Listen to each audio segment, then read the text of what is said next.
Y a esta hora, 7:07 de la mañana, nos acompaña en el estudio Luis Angarita. Luis Angarita es colega, es internacionalista, además tiene una maestría en Economía Internacional, es profesor de la Escuela de Estudios Internacionales, también ha sido profesor en posgrado en la especialidad de Relaciones Económicas Internacionales. Qué grato tenerte aquí, Luis. Muy buenos días, Giovanna, ¿cómo estás? Bien, yo creo que nosotros tuvimos una relación alumno-profesor, ¿verdad? Hace un montón de años. Más de 20. ¡Qué belleza, qué belleza! Mira, Luis, que he querido conversar contigo porque existe una propuesta ya del gobierno colombiano, el gobierno de Gustavo Petro, de reincorporar a Venezuela a la comunidad andina. La gran pregunta es, ¿nos conviene en estos momentos volver a la comunidad andina? Bueno, eso es el debate que hay hoy en día en la comunidad de productores y exportadores, sobre todo porque venimos de un largo periodo, difícil periodo de una recesión económica. También, como para contextualizar la propuesta, debemos recordar que Venezuela formó parte de la comunidad andina, incluso desde el Pacto Andino, formado en el año 1969. Su salida más reciente se termina de salir efectivamente en el año 2011 por conflictos político-diplomáticos del entonces presidente Chávez con Colombia, y Venezuela decidió como política comercial acercarse a Mercosur. O sea, eso es importante aclararlo. La salida de Venezuela de la comunidad andina no fue por problemas comerciales. No fue por problemas comerciales. Fue una decisión política. Fue una decisión política, okay. Y más allá que en su contexto se argumentaba que iba a haber triangulación económica, que iba a haber competencia desleal, etcétera, etcétera. No, fue una decisión política porque cada uno de los acuerdos ofrecen los instrumentos para evitar cualquier tipo de desavenencias que pueda haber en la relación comercial.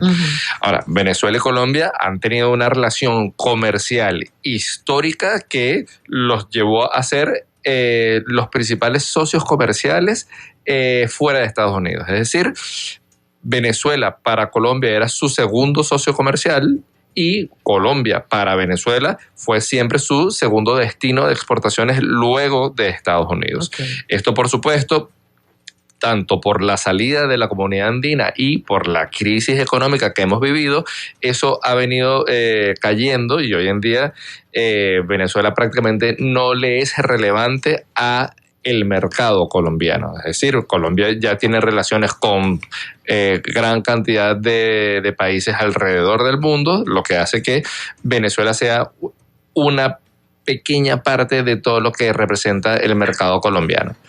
Es un reto para Venezuela reinsertarse al mercado mundial, no solo para Colombia, no solo Mercosur. La CAN es importante, y quizás en el debate que hay entre los productores venezolanos es que una de las formas para poder ir reinsertándose en el mercado mundial tiene que ser en un proceso de aprendizaje, en un proceso de productividad adquirida a lo largo del tiempo, y escenarios como volver a mercados como Colombia, Perú, Ecuador, pueden ser quizás estrategias de crecimiento que les pueda llevar a un buen crecimiento a lo largo del tiempo. O sea, en estos momentos no tenemos, digamos, una capacidad productiva que nos garantice competitividad, que nos garantice beneficios. No, de hecho, para mostrar en el mejor momento de las relaciones Venezuela-Colombia, y me estoy enfocando mucho en Colombia porque quizás era la reacción más activa de Venezuela con toda la comunidad, hubo un comercio de hasta $7,000 millones. Y esto fue alrededor del año 2006-2008. Debo decir también que de esos 7,000, gran parte eran importaciones venezolanas, porque Venezuela tenía una bonanza petrolera, pero también había por lo menos $2,000 millones de productos venezolanos que eran exportados a Colombia. Entonces, creo que en el mejor momento de las exportaciones no tradicionales, de las exportaciones no petroleras, no de las industrias básicas, Venezuela pudo llegar a alcanzar entre 3.000 y 4.000 millones de dólares. Hoy en día eso no llega a 1.000 millones de dólares. O sea, estamos muy por debajo de la cuarta parte.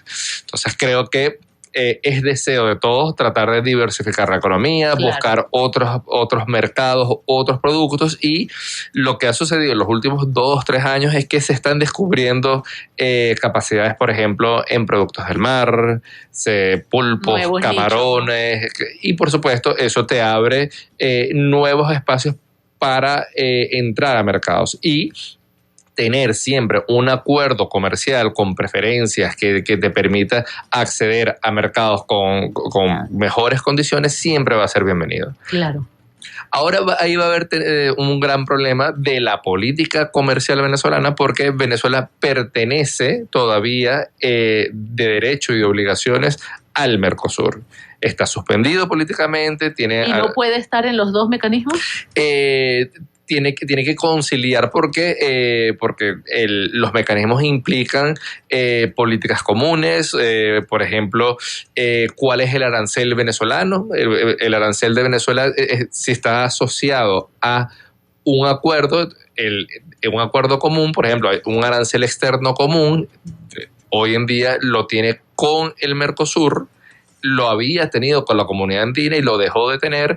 La nomenclatura de los ítems arancelarios. Pero son países diferentes, ¿no? Sí, ojo, hay una base mundial que es el sistema armonizado, que armoniza hasta 6 dígitos, pero luego los desdobles y las clasificaciones específicas difieren entre países. Entonces tiene que haber coordinación en cuanto a qué nomenclatura se va a usar, en cuanto a qué arancel poner para cada uno de los productos por la política de aranceles de unión aduanera y arancel externo común, cosa que Mercosur, o nuestro ingreso al Mercosur, nos hizo, por ejemplo, adoptar todo lo que ellos llaman el acervo jurídico, el patrimonio de todas las leyes. Pequeño caso para ilustrar. El mundo y probablemente la comunidad andina tiene todavía decisiones por tomar en cuanto a los organismos genéticamente modificados. Uh-huh. ¿Por qué? Porque todavía no se ha demostrado la inocuidad al consumo humano. Ahora, en Mercosur esto está legislado y permitido porque es lo que les permite tener ventajas comparativas, por ejemplo, en el sector ganadero o en el sector de los cereales. Entonces, Venezuela adoptó la normativa Mercosur que permite los organismos genéticamente modificados, cosa que de entrar a la comunidad andina tendría que negociar. Y así un conjunto de normas técnicas que tiene que de alguna manera armonizar entre Mercosur y comunidad andina. ¿Y por qué crees tú que sale entonces esta propuesta colombiana, si es tan cuesta arriba la posibilidad? Yo creo que también viene otra vez en el escenario político.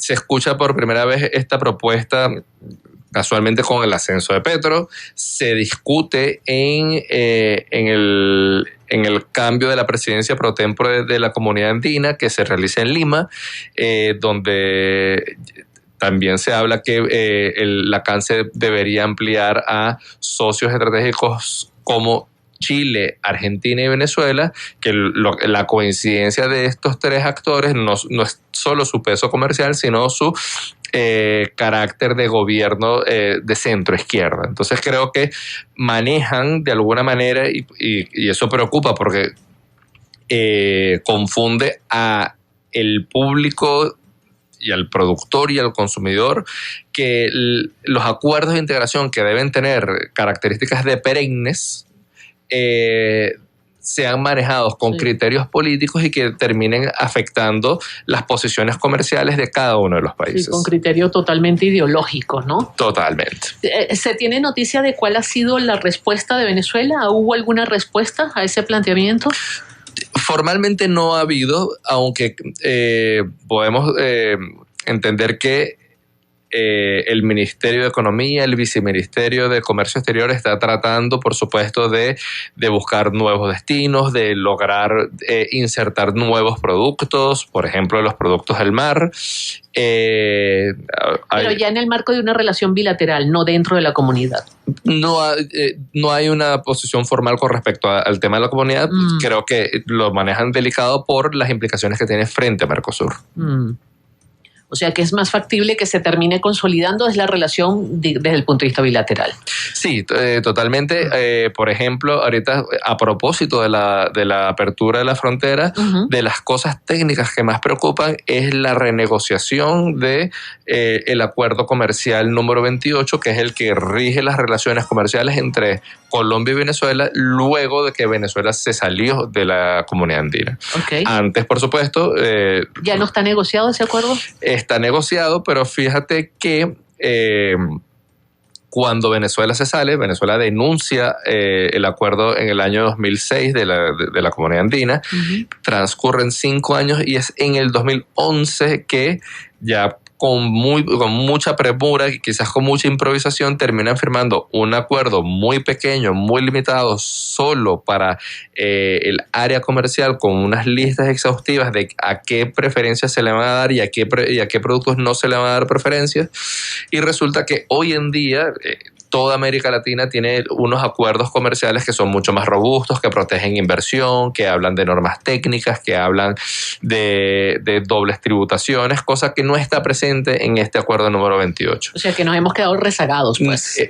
Hoy en día, el instrumento que rige la relación Venezuela-Colombia está totalmente rezagado, no obedece a una realidad productiva de Venezuela, mermada, un poquito más diversificada. Porque, ¿y cómo se reactiva una relación comercial así? Bueno, con ese. En principio, creo que los empresarios han hecho un buen trabajo, han realizado encuentros en Cúcuta, próximamente realizarán otro en Maracaibo para ir generando los insumos a cada uno de los gobiernos, es decir, bueno, cuáles son los productos que se deben comerciar, cuáles son las preferencias que se deben otorgar, cuáles son los aranceles que deben mantenerse para proteger a industrias nacionales, cómo se pueden realizar encadenamientos productivos de ambos lados de la frontera, de modo tal que es probable que haya una nueva negociación de acuerdos y quizás contamos pero con la... Pero eso no lo pueden negociar los empresarios, no lo tiene que negociar el Estado. Totalmente. Pues. Y quizás contamos con la fortuna que del lado colombiano hay una persona que conoce muy bien a la realidad, ¿verdad?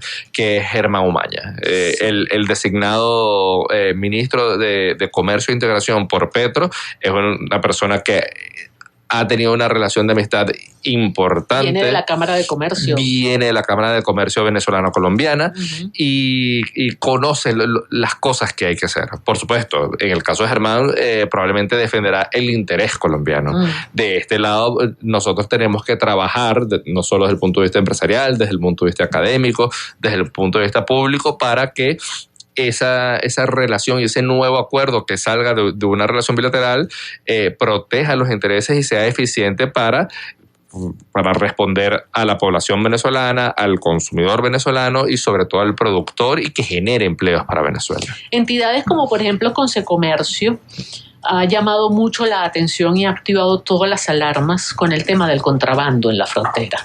Parece que uno de los principales retos que tiene esta reapertura comercial entre Venezuela y Colombia es cómo desplazar al contrabando. O sea, no convivir con el contrabando, sino hacer que lo ilícito compita con lo lícito y sea este último el que se imponga, pues el mercado legal, ¿no? ¿Cuál es la verdadera situación? Que el contrabando primero es un flagelo para todo productor porque termina generando competencias desleales y adversas. Ahora, el contrabando existe en el mundo y existe y en esa frontera desde hace muchísimo tiempo. Y desde hace muchísimo tiempo.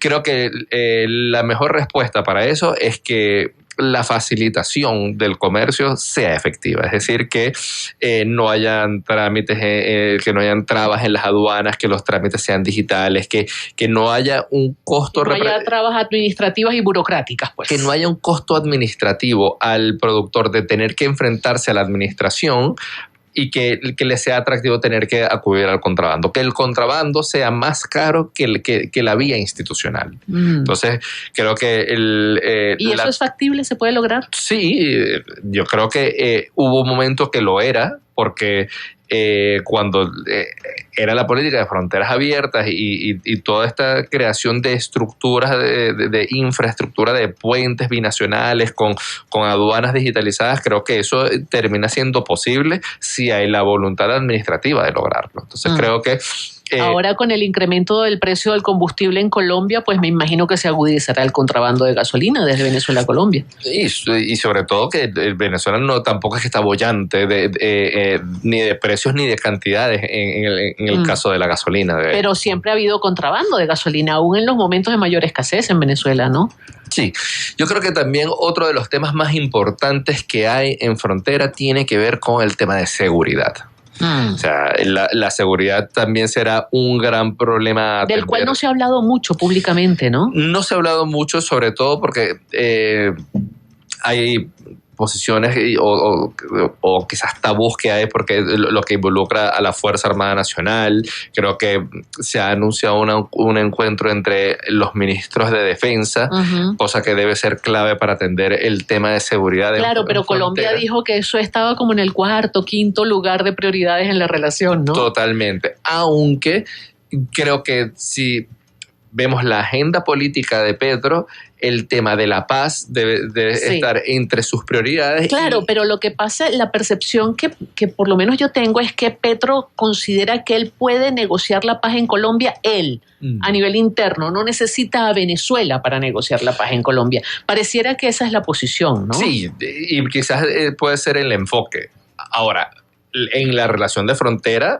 la seguridad es un problema. Claro. Y es un problema para el comercio, sobre todo. Claro. O sea, es un problema para el traslado de mercancías. Ahora, ¿le interesará a los grupos irregulares que hacen vida en la frontera interferir en esa reactivación comercial? Porque a lo mejor lo más prudente para ellos es no interferir, no generar mucho ruido, y eso les garantiza seguir allí en la zona, ¿no? Claro, pero lo irregular genera alcabalas. Entonces, que haya no solo la aduana formal, sino que 100 metros más adelante hay una alcabala de irregulares, 100 metros más adelante una alcabala de guajiros, 100 metros más adelante otra alcabala de gente que popularmente se dice martillando. Todo ese eslabón termina generando costos adicionales a toda la relación comercial. Claro, que terminan encareciendo el producto final. Wow, qué interesante, ¿no? ¿Has tenido algún tipo, digamos, de acercamiento con quienes están trabajando directamente esta relación comercial? Sí, recientemente estuvimos en Maracaibo abordando enfoques de cómo acercarnos a la negociación del Acuerdo Comercial 28, por supuesto, desde el punto de vista de la recomendación académica, qué temas deben incluirse, qué productos se están... Hay buena receptividad. Hay buena receptividad.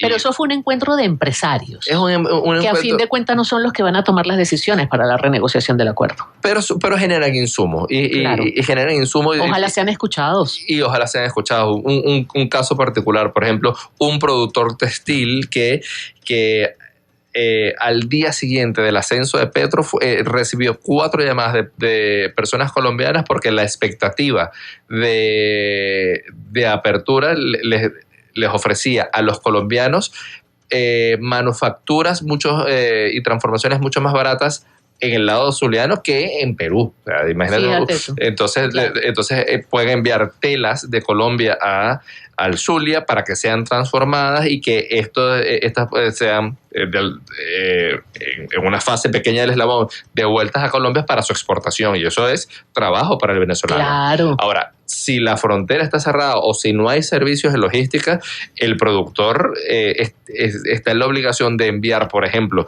las muestras a Caracas para que sea enviada por courier a Bogotá y para que esta termine llegando finalmente. Entonces, creo que ahí hay muchas cosas técnicas que trabajar. A nivel interno en Venezuela. A nivel interno y sobre todo a nivel de frontera, de servicios de frontera. Es así. Hablan, por ejemplo, de zonas económicas exclusivas. Yo creo que las zonas económicas exclusivas se tienen que abordar con criterios de generar incentivos al productor, que sea atractivo al productor para que haya unas mejores condiciones.